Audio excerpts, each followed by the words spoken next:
রাত 2টো, আর এই সময় আমি নির্জন জায়গায় একা রাস্তায় ঘুরে বেড়াচ্ছি। কেউ কিন্তু আমার দিকে ঘুরে তাকাচ্ছে না, মানে এই দেখো এইদিকে যেমন দেখতেই পাচ্ছ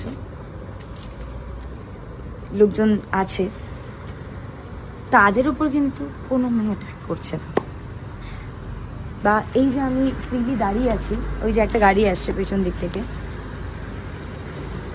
আমার দিকে কেউ তাকাচ্ছেও না, দেখো। ইয়েস, এইটাই তো চাই আমরা মেয়েরা, তাই তো? কত মেয়ে রাত্রেবেলা কাজ করে ফেরে কল সেন্টার থেকে, late night duty, actors and all of that, আমরাও রাতেরবেলা ফিরি। এই শারদীয়ায় শুধু এইটুকুনি আমি চাই দুর্গা মায়ের কাছে, যে পুরো ভারতবর্ষে প্রত্যেকটা মেয়ে যেন এইরকমই সেফ ফিল করে। শুভ